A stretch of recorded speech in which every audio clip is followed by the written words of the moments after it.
Gloria won't even remember this conversation tomorrow. The Alzheimer's is getting worse. My sister Patricia said it into the phone, standing just outside my bedroom door. She thought I was asleep. I wasn't. I was lying in bed at 7:30 in the evening because she'd insisted I needed more rest. Said the doctor recommended it. There was no doctor's appointment. I'd have remembered. I'm 68 years old. I don't have Alzheimer's. I have a sister who's decided I do. It started 6 months ago when I fell. Not a dramatic fall, just a slip on wet tile in the grocery store. Bruised hip, nothing broken. But Patricia, who lives 40 minutes away and usually calls once a month, suddenly appeared at the hospital like she'd been summoned. She held my hand. She talked to the nurses. She used words like fragile and monitoring and family support. "You can't be alone anymore," she said in the car ride home. "What if this happens again?" I told her I'd been alone for 12 years, ever since Frank died. Told her I managed just fine.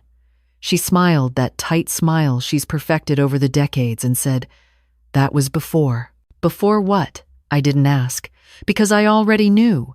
Before she needed something. Patricia moved into my guest room 3 days later. Temporarily, she said. Just until we figure things out. She brought 2 suitcases and a folder thick with paperwork. Insurance forms, she explained. Advance directives, medical proxy documents. Just routine stuff, Gloria. Everyone our age should have this organized. I signed what she put in front of me, not because I trusted her, but because I was tired. The fall had shaken me more than I wanted to admit. And Patricia, for all her flaws, was still my sister. The one who braided my hair before school. The one who taught me to ride a bike. Somewhere under the spreadsheets and the urgency, I wanted to believe she still cared. That was my mistake. The first thing she changed was my kitchen. Reorganize the cabinets because you keep forgetting where things are. I hadn't forgotten. I'd kept my coffee mugs in the same spot for 23 years, but suddenly they were in a different cabinet, and when I reached for them in the morning, Patricia would appear and say gently, "See? This is what I'm talking about." Then came the appointments. Doctors I'd never heard of, specialists for conditions I didn't have. Patricia scheduled them all, drove me there, spoke for me while I sat in the chair like a child. When I tried to answer the doctor's questions myself, she'd interrupt. She gets confused about dates. She repeats herself a lot. Yesterday, she left the stove on. I never left the stove on. But the doctor wrote it down anyway. The bank was next. Patricia said she'd added her name to my accounts, just in case of emergency, just so the bills could be paid if something happened. I didn't remember authorizing it, but she had the paperwork, my signature, right there at the bottom. It looked like mine. Maybe it was. Those weeks after the fall were blurry with pain medication and exhaustion. For a while, I told myself this was normal. This was family. This was what sisters did. Patricia cooked dinner. She sorted my mail. She reminded me to take vitamins I didn't need, but started taking anyway, because it was easier than arguing. She even hired a cleaning service, paid for with my money, though she didn't mention that part until later. But then the conversations started. The ones she had on the phone when she thought I couldn't hear, discussing my condition with people whose names I didn't recognize, talking about memory loss, behavioral changes, difficulty with daily tasks. Once, I heard her crying. Not real crying. Performance crying. The kind you do when you want someone on the other end of the line to feel sorry for you. "I'm doing my best," she sobbed. "But I can't do this alone anymore. She needs professional care." I sat at my kitchen table, in the house Frank and I bought in 1982, and felt something cold settle in my chest. Not fear exactly, clarity. Patricia wasn't helping me. She was erasing me. That night, after she went to bed, I opened my laptop. The one Frank bought me for my birthday 5 years ago. The one Patricia kept saying was too complicated for me now. I logged into my bank account. The password still worked. I'd never forgotten it. It was Frank's birthday, plus the number of our old house. Simple, Memorable. Mine. The screen loaded, and my breath caught. My savings account, the one Frank and I had built over 40 years, had dropped by almost $60,000. Withdrawals labeled home care services, medical equipment, professional consultation, emergency repair fund, all dated within the past 4 months, all transactions I never approved. I clicked through to the checking account, smaller amounts, but constant. Weekly transfers to Patricia's name, hundreds here, thousands there. Groceries, utilities, vehicle expenses, things that used to come out of her own money, now coming out of mine. At the bottom of the transactions was a scheduled automatic transfer, starting next month, $15,000 every month, to an account listed simply as P. Morrison Living Trust. I sat back, hands shaking. Not from age, from rage. My sister wasn't caring for me. She was financing her life with mine. I didn't sleep that night. Instead, I went to the closet in my bedroom and pulled out a box I hadn't touched in years. Inside were files Frank had organized before he died, birth certificates, marriage license, the deed to the house, and buried underneath, a thin folder labeled estate planning. Frank had been meticulous. Everything we owned, everything we'd worked for, was documented, including a trust that named me as sole beneficiary of our assets, with instructions that no one could access them without my written, notarized consent. Patricia had my signature on bank forms, but she didn't have this. The next morning, I made breakfast like usual. Patricia came downstairs in her robe, poured coffee, asked how I slept. "Fine," I said. "How about you?" "Exhausted," she sighed. "I was up late dealing with your medical bills." "What medical bills?" She paused. "From your appointments, the specialists. I don't recall authorizing any specialists." Her smile tightened. "Gloria, we talked about this. You agreed. Show me the bills. They're in my files. I'll get them later." "I'd like to see them now." She set her coffee down. "Why are you being difficult?" "I'm being clear. There's a difference." We stared at each other across the table. The sister I'd known my whole life, and the stranger she'd become. Or maybe she'd always been this person, and I'd just refused to see it. "You're having a bad morning," she said finally. "Let me get your medication." "I don't take medication. The doctor prescribed." "What doctor, Patricia? Give me a name." She stood up. "I'm trying to help you, and you're making this impossible." "Then stop helping." She left the kitchen. I heard her upstairs, moving around, opening drawers. I knew what she was looking for.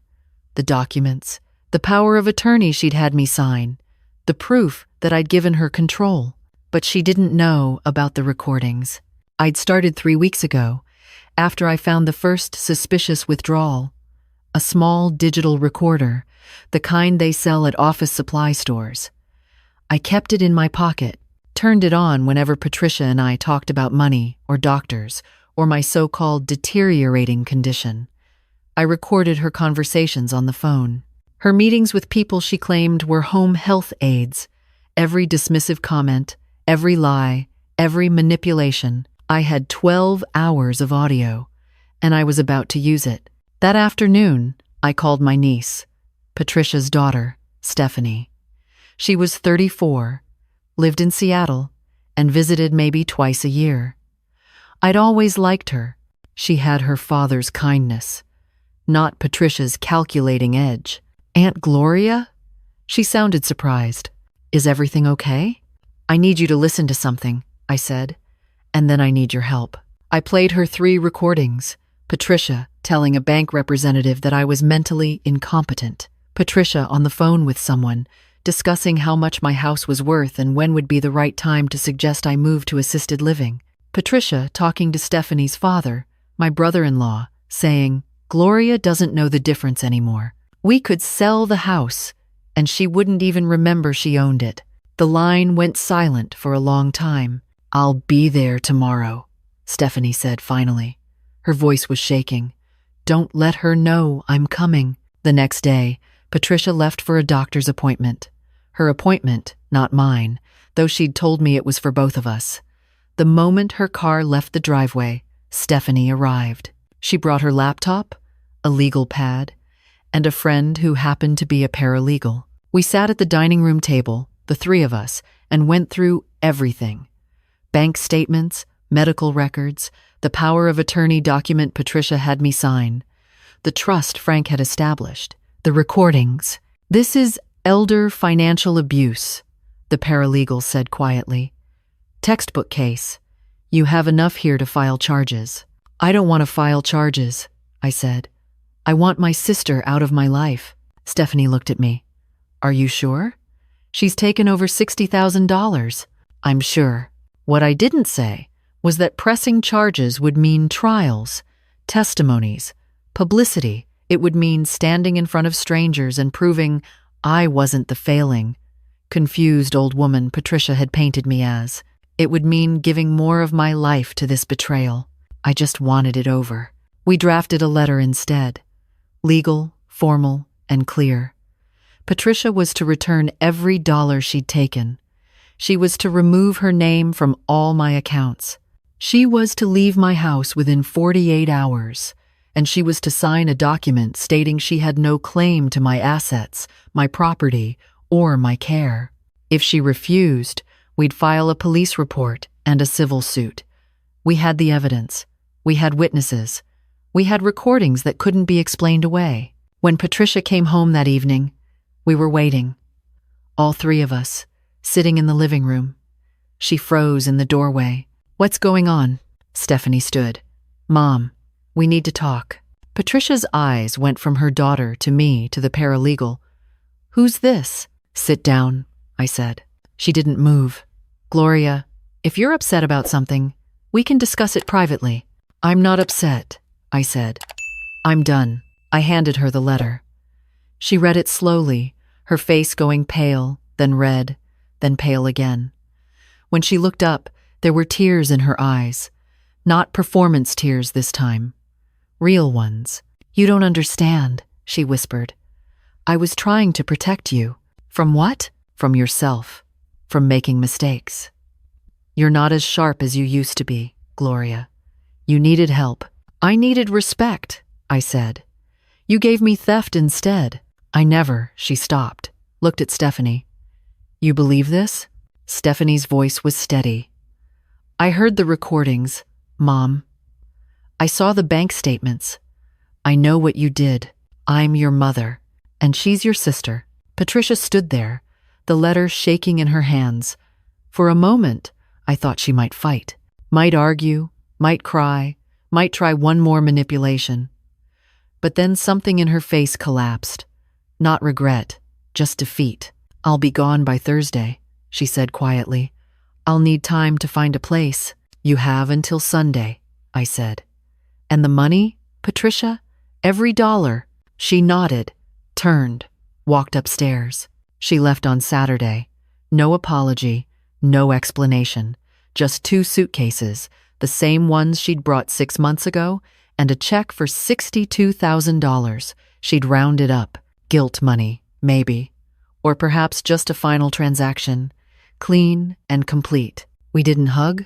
We didn't say goodbye. She got in her car, and I watched from the window as she backed out of my driveway for the last time. Stephanie stayed with me for a week after. We didn't talk much about Patricia. Instead, we cleaned out the guest room, repainted it a soft yellow, turned it into a reading space.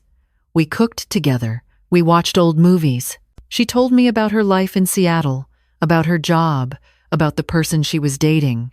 On her last day, she stood in the doorway with her bag and said, "Are you going to be okay?" "Yes." "Really?" I smiled. "Really," because I was.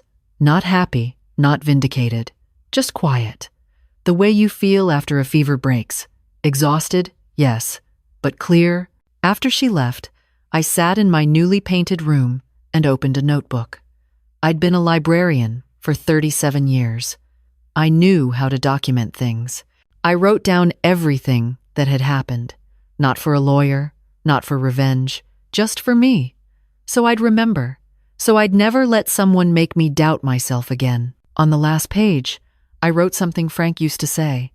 Not the romantic quotes or the inside jokes, but something he told me once when I was deciding whether to go back to school for my master's degree. I was 43. I thought I was too old. He said, "Gloria, the worst thing you can do is let someone else narrate your life. You write your own story." I'd forgotten that for a while. Let Patricia hold the pen.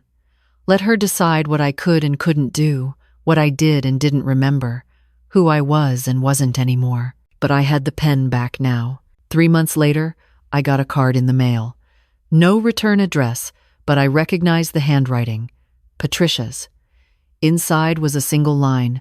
"I'm sorry for everything." I read it once, then I placed it in a drawer with the other papers from that time.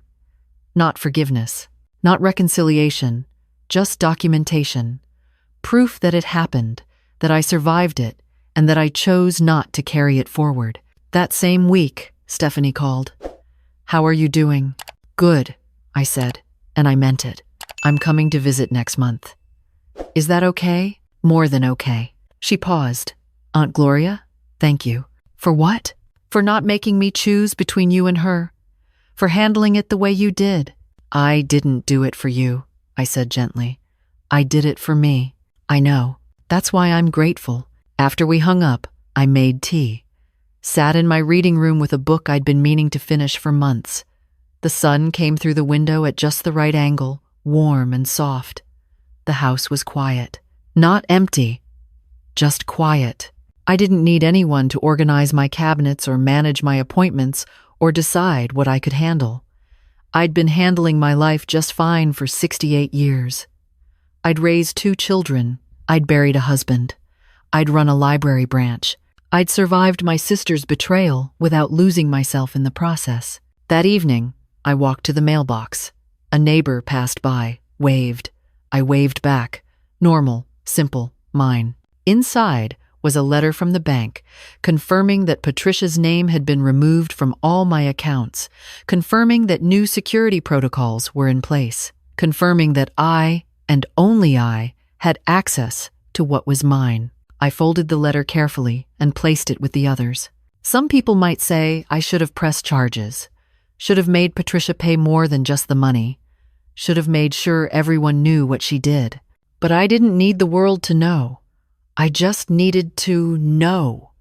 Needed to look at myself in the mirror and see someone who'd drawn a line, someone who'd said no, someone who'd chosen peace over revenge, dignity over drama. The next morning, I called the library where I used to work, asked if they needed volunteers for the literacy program. They did. I started the following week, reading with adults who were learning English, people who'd come from other countries, other lives, and were rebuilding here. One woman, Maria, told me she left everything behind to escape an abusive husband. Started over at 56 with nothing but a suitcase and her daughter. "Weren't you scared?" I asked. She smiled, terrified, but more scared of staying. I understood that. On the first anniversary of Patricia leaving, Stephanie visited again. We had dinner, talked about everything except her mother. At the end of the night, as she was leaving, she turned and said, "Do you miss her?" I thought about it. Really thought. "I miss who I thought she was," I said. "I don't miss who she turned out to be." Stephanie nodded. "Me too." After she left, I sat on my porch and watched the sky turn dark. 68 years old, and I was still learning who to trust. Still learning that love, real love, doesn't come with conditions or control. Still learning that the quietest victories are sometimes the most important ones. I didn't win in a courtroom. I didn't get an apology that meant anything. I didn't get my sister back, but I got myself back. And some days, that's enough. The last recording I made, the one I never played for anyone, was from the night before Patricia left. I'd turned on the recorder and left it in the living room. I wanted to know what she'd say when she thought no one was listening. I expected anger, excuses, maybe more lies. Instead, I heard her crying, real crying this time. And then, so quietly I almost missed it, "I'm sorry, Gloria. I'm so sorry. I've listened to it only once. I don't need to hear it again. Because sorry doesn't erase what was taken. Sorry doesn't rebuild trust. Sorry is just a word people say when they've run out of other options. What matters is what comes after. And after Patricia, I chose myself. I chose my house, my accounts, my decisions, my life. I chose to stop being managed and start being trusted by myself, if no one else. And every morning when I wake up in my own bed, in my own house, with my own name on everything that matters, I remember Frank's words. You write your own story. I'm writing mine now. And this time, I'm the only one holding the pen.